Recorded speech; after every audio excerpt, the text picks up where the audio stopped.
Você sabia que um dos primeiros filmes de Alicia Silverstone não foi As Patricinhas de Beverly Hills? E se eu te contasse que ela foi uma psicopata num dos seus primeiros filmes? Então, vem comigo porque a gente vai analisar o filme The Crush.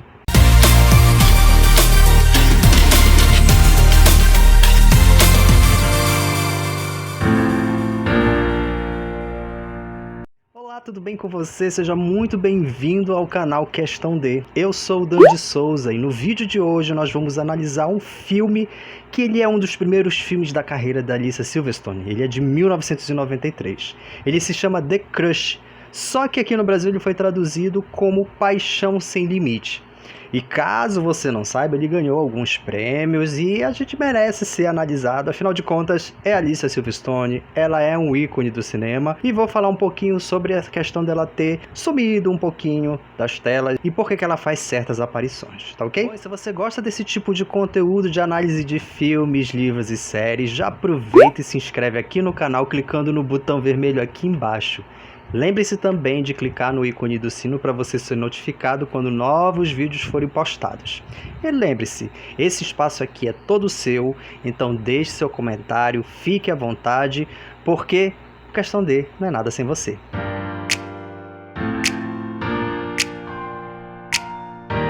A gente não pode partir para a nossa análise sem falar um pouco do enredo do filme. Afinal de contas, é a partir dele que a gente vai pegar todos esses detalhes importantes. Então assim, o filme começa com o Nick Elliott, e ele é vivido pelo ator Cary Elwes. E para quem não lembra, ele é o Dr. Lawrence Gordon, lá de Jogos Mortais, aquele primeiro filme, que na realidade ele apareceu no primeiro e no último, né? Aqui ele é um jornalista, e ele tá bem novinho nesse filme. Ele tá sendo um jornalista que foi recém contratado por uma revista, e ele tá procurando um local para morar, sendo que esse local precisa ser tranquilo para ele poder escrever as matérias dele. Eu acho que essa é a saga de todo criador de conteúdo, né? Procurar um local tranquilo para produzir seu conteúdo. Enfim, e ele aluga esse espaço. É uma casa que fica atrás de uma mansão dos Forrester, que é justamente os pais da Adrian, que é o personagem da Alicia Silverstone.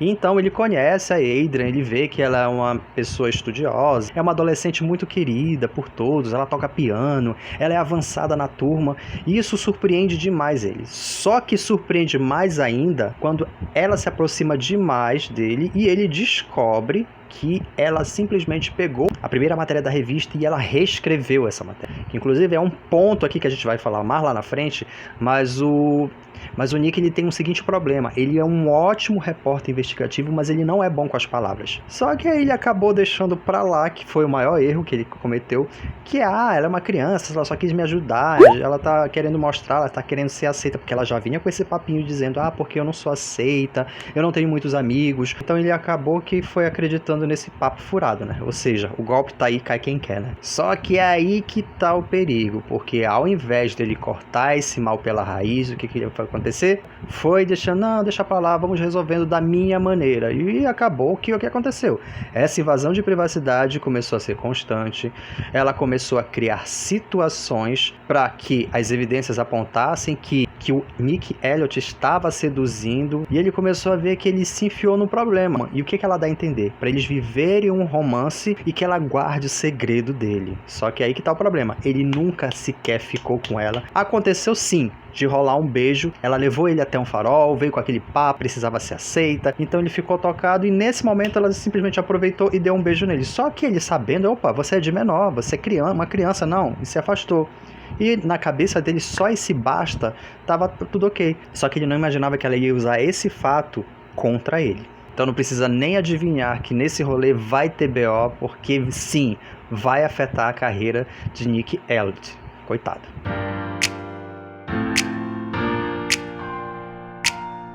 Bom, deu pra você perceber que o personagem da Alicia Silverstone tem os distúrbios mentais, né? Que no caso aqui é a psicopatia. Então a partir daí já vamos começar a analisar como foi trabalhado esse distúrbio mental da Alicia Silverstone. Então assim, a gente tem aqui a obsessão que ela criou uma paixão assim, sem limite, pelo Nick Elliott. Só que o que acontece? A Adrian, ela é muito bem vista conduta dela, por ela ser dedicada a tocar piano, ou seja, isso acaba atraindo, chamando a atenção de forma positiva. E aí que está o seguinte aspecto importante que o filme soube trabalhar, é que o psicopata, muitas das vezes, ele vai entregar aquilo que as pessoas gostam de ver, que querem ver de preferência. Então, como ela vê que os pais dela querem ver essa figura de uma filha dedicada, de uma filha simplesmente excelente, então ela vai entregar isso para os pais para quando tiver uma suposta dúvida, as pessoas disserem: mas quando? A Adria é uma garota diferente das outras, então ela não vai fazer isso. Então deu para perceber que esses detalhes são importantes porque, querendo ou não, a gente tem esses elementos, pessoas, psicopatas entre nós, que utilizam esse artifício de agradar pessoas, de entregar aquilo que as pessoas querem ver, para poder simplesmente camuflar esses seus distúrbios mentais. Mas como assim, Dandy? Quer dizer que ela não pode ser à frente do tempo e entregar aquilo que as pessoas querem ver? Poder pode, só que tem um outro detalhe aqui que faz a gente desconfiar desse distúrbio mental, que ela é estudar a fraqueza dos seus inimigos, a fraqueza das suas vítimas. E ela faz isso muito bem, com maestria, aqui com a Amy, que é vivida aqui pela atriz Jennifer Rubin. Como ela percebeu que a Amy está se aproximando do Nick, que eles estão tendo uma fé, então, para ela poder tirar a Amy de circulação, ela começa a jogar uns verdes ali para identificar quais são os medos da Amy, o que incomoda a Amy, e ela consegue, sabe, jogar verde e colher maduro, justamente isso. E a primeira coisa que ela já vai descobrindo é que a Amy morre de medo de abelhas. Então o que ela já faz? Então ela vai te explicando a diferença das vespas, vai explicando como é os ataques das vespas, ela vai percebendo que isso vai deixando ela cada vez mais amedrontada. Só que tem um outro detalhe, ela percebe que o fato da Amy e o Nick estarem se conhecendo, lógico que rola aquelas inseguranças, tipo, a pessoa tá interessada e ela vê falando com outra, e será que ele vai dar uma chance pra mim? Como ela percebeu que isso estava deixando, que só estava deixando desconfortável, ela disse: que isso, não se preocupe, muitos homens não se prendem com mulheres com peito grande. Então a Amy olha pra ela, surpresa, que ela conseguiu captar mais uma insegurança, que deixa ela já aborrecida, que ela já foi direto no gatilho, tanto que ela já vai dar um alerta lá pro Nick, dizendo: olha, ela gosta de você, você tem que começar a colocar limites, porque ela tá apaixonada por você. Só que aí o Nick, mas não tem chance nenhuma. Só que aí que tá o problema. Por isso que a gente vai analisar agora as fraquezas do Nick. Bom, lembra que eu falei no tópico anterior que uma das fraquezas do Nick é justamente não ter uma escrita boa? E que esse fator da Adria reescrever o texto dele já deixou ele balançado. E ao invés dele impor limites, não. Ele acabou se tornando mais vulnerável a ela. Tanto que ela começava a entrar na casa dele sem autorização. Ele estava tomando banho, ela entrava, ela mexia nas coisas dele. E um outro fato importante que a gente precisa mencionar aqui é quando ela dá a entender que eles têm um segredo juntos e o segredo deles está bem guardado. O primeiro deles foi o beijo que ela deu nele lá no farol. Pelo fato dela ser menor de idade, então isso acaba complicando. Só que quem é que ia levar a culpa? Justamente o Nick. Só que tem um outro detalhe. Quando ele descobre que a Adria roubou sua fotografia, ele vai até a casa dela, escondido, para procurar esse porta-retrato dele. Como ele não encontra, o que acontece? Ele se esconde no armário, só que ele achava que ela não sabia que ele estava ali. O que acontece? Ela tira a roupa de propósito. E o que acontece? Ela joga essas duas coisas na cara dele. E ainda mais que a gente já tem uma terceira situação. Quando ele consegue sair do quarto da Adria para poder ir embora, ele dá de cara com o pai da Adria. Aí ele pergunta: o que você está fazendo na minha casa? Aí ele: eu vim trazer um livro aqui que a Adria me emprestou e tudo bem. Só que aí quando ele vê, ele dá de cara com a Adria. Aí ele pergunta assim: qual foi o livro que você veio devolver? Aí ela olha pra ele assim: livro? Aí ele todo assustado fica, não sabe. Aí ela diz: sim, foi o Morro dos Ventos Uivantes. Aí quer dizer, mais uma coisa que ela dá a entender que você está seguro comigo. Coitado. E assim, já tá na cara que esse BO ele vai ser muito pesado. Ele tenta cortar quando já é tarde demais, que ele vai tentar conversar com ela enquanto ela tá no balanço. Aí ele diz: quero que você saiba que eu gosto muito de você, eu gosto de você como amigo, então assim, o que você precisar, pode contar comigo. Aí ela joga assim na cara dele: que nem é naquela noite do beijo no farol? Aí ele disse: opa, Mas isso foi um erro. Ah, então você me espiar tirando a roupa também foi um erro? Ou seja, todas as evidências estão apontando contra ele. Então, com isso, o filme mostra muito bem como a vulnerabilidade é um prato cheio para um psicopata poder conseguir aquilo que ele quer.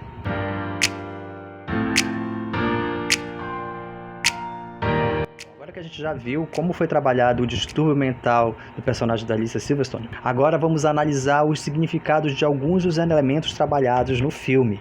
E o primeiro deles que a gente tem aqui são os patins. Para quem não sabe, temos duas cenas aqui bem interessantes desses patins, que é logo no começo, quando o Nick vai alugar a casa, e no outro momento é quando a Amy está saindo da casa para ir poder trabalhar. E o que acontece? O que os patins representam aqui? Eles representam a liberdade. E, inclusive, nessas duas cenas que eu mencionei da Amy e do Nick, quando eles encontram com a Adrian, eles estão no carro deles. E o que isso quer dizer? Que a Adrian tem essa total liberdade, enquanto o Nick e a Amy, a liberdade deles é garantida a partir do momento que eles seguem normas e diretrizes para poderem se locomover. Inclusive, logo quando eu vi essa cena do patins, eu me lembrei da série Sharp Objects, que é de 2018, que a Amy Adams é a protagonista da história, que a irmã dela, que é a Ama, que é vivida pela atriz Elisa Scanlon. Os patins ali simbolizam essa liberdade, que os adultos não têm como alcançá-la.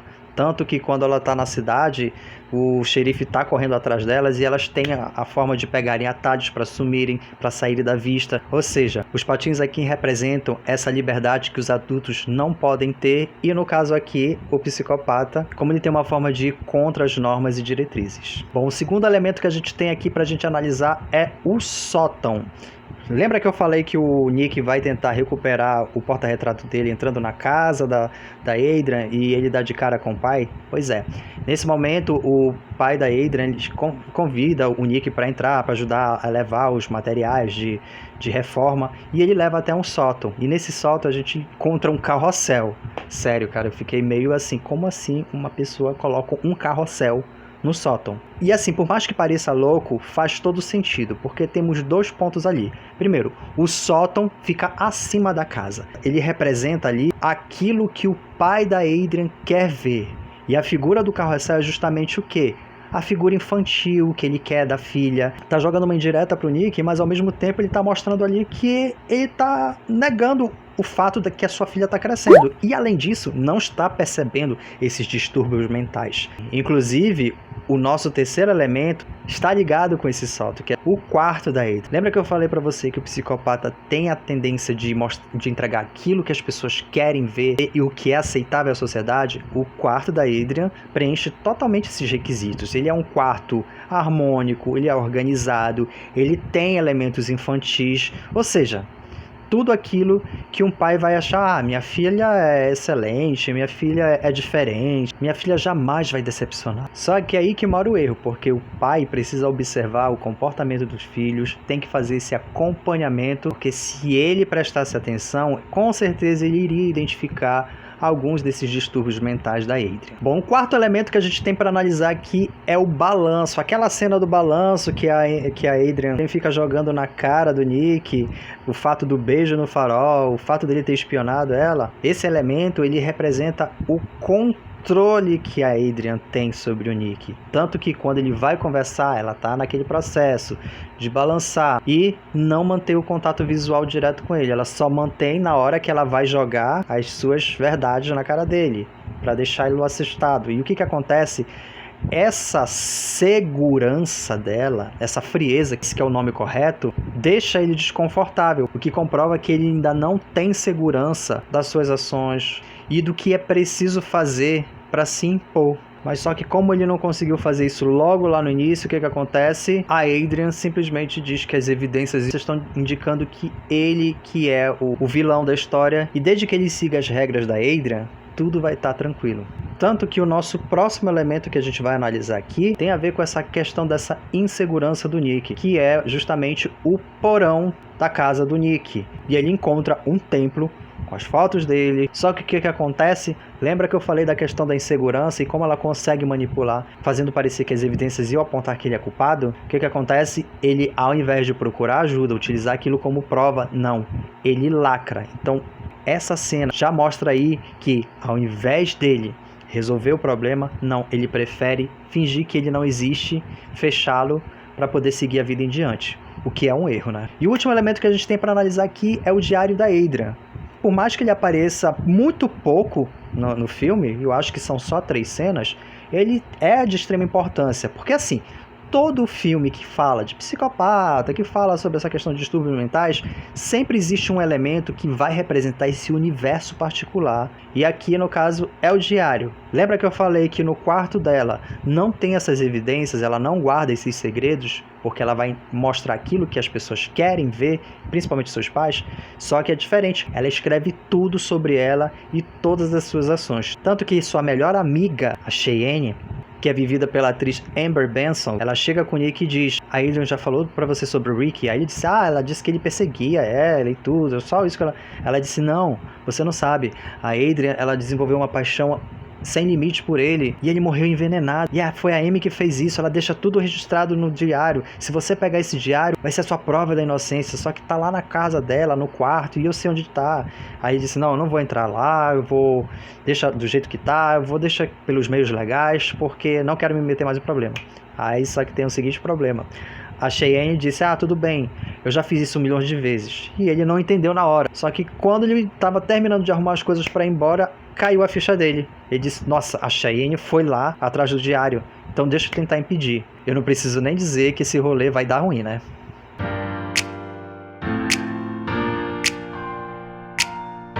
Agora vamos àquela parte que eu prometi para você sobre as curiosidades do filme The Crush.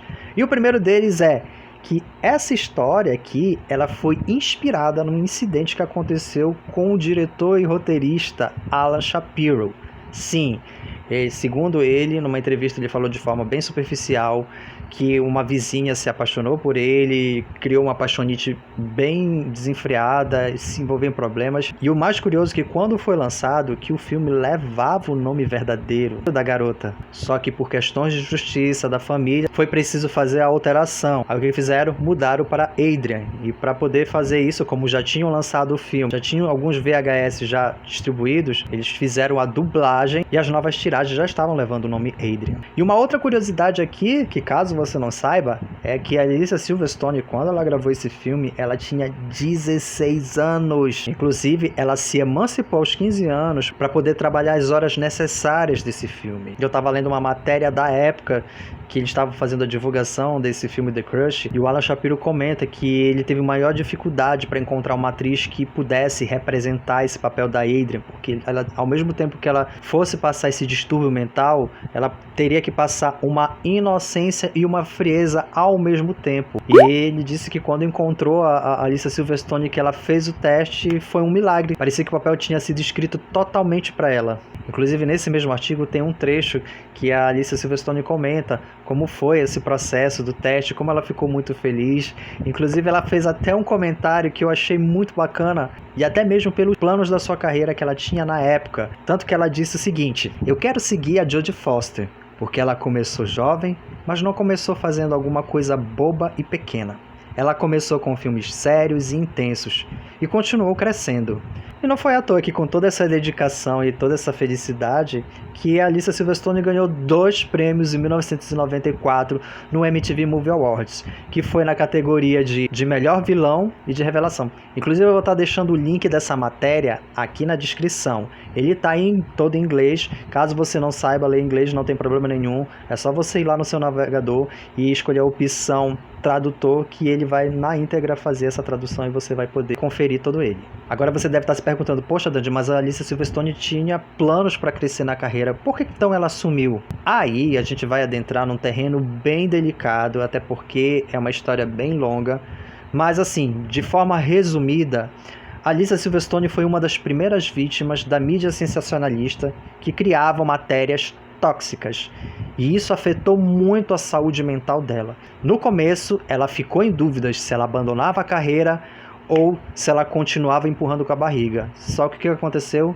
ela escolheu a saúde mental dela. Eu vou estar deixando aqui embaixo também, no link da descrição, a entrevista que ela deu ano passado, que ela estava divulgando o novo filme dela, que se chama System of the Groom, que ela lançou em 2020, e ela está contando um pouco de toda essa trajetória dela, e a gente vai descobrindo que ela não abandonou totalmente a carreira dela, e sim, ela ficou fazendo aqueles trabalhos que a faziam bem, e também ela ficou utilizando o poder do nome dela, principalmente em defesa aos animais. Então vale a pena também você ler essa entrevista, que você vai entender como ela foi mais uma vítima e também foi injustiçada.